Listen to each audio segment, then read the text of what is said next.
14e avant cette rencontre, Massy a du mal dans cette seconde partie de championnat avec une seule victoire lors de ses 5 dernières rencontres. Face à eux, les Massicois retrouvent des Angoumoisins plus sereins et installés en milieu de classement. Le début de la rencontre est à l'avantage de Massy, mais les Essonniens ne parviennent pas à concrétiser leur domination. Le RCME que l'on retrouve cependant dans un temps fort à la 10e minute de jeu avec une succession de mêlées à 5 mètres de la ligne adverse. Les Massicois dominent dans l'exercice et De Sacy peut démarrer et enfoncer la défense angoumoisine avec le soutien de ses coéquipiers. Après une courte concertation avec son assesseur, l'arbitre de la rencontre décide d'accorder l'essai et Massy ouvre le score pour mener 5-0 à la 11e minute de jeu.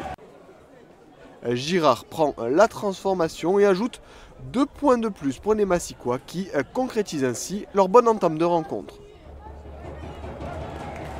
Girard que l'on retrouve quelques instants plus tard avec une pénalité à 40 mètres plein axe et l'artilleur Massicois ajoute 3 points de plus au tableau d'affichage.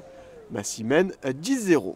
La réponse de Soyaux-Angoulême intervient à la 22e minute de jeu avec également une pénalité de 40 mètres plein axe. C'est Méré qui s'en charge. 10-3 pour Massy. Au retour des vestiaires, Méré a une nouvelle munition face au Perche et ajoute 3 points de plus pour Angoulême qui revient à 4 unités de Massy, 10-6. Le duel de buteurs se poursuit avec cette fois Girard qui redonne un peu d'air au RCME de plus de 45 mètres. Massy que l'on retrouve à la 53e minute de jeu avec ce mouvement dans les 22 charentais. Prié peut écarter sur De Sacy qui transmet. Le ballon est à 5 mètres de la ligne. L'action se poursuit et parvient finalement à Dumas qui franchit la ligne, persuadé d'avoir marqué. L'arbitre de la rencontre se dirige une nouvelle fois vers son assistant. Et cette fois-ci, l'essai est refusé pour un en avant. Indisciplinés tout au long du match, les Angoumoisins se retrouvent à 14 pour 10 minutes suite au carton jaune de Meaux peu avant l'heure de jeu.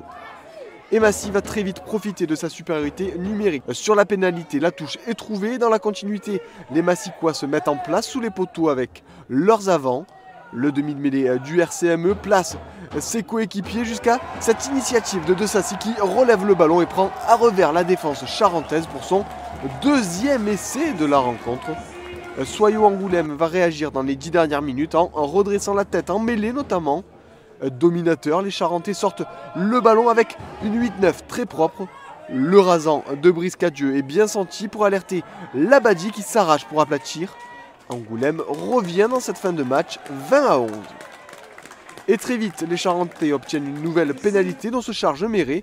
Et à moins de 7 minutes de la fin, Soyaux-Angoulême revient à 6 petits points de Massy et peut espérer un éventuel bonus défensif.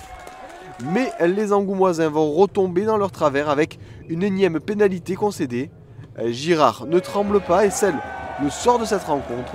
Massy s'impose 23-14 et se donne un peu d'air au classement alors qu'Angoulême repart bredouille de ce déplacement et pourra regretter son indiscipline.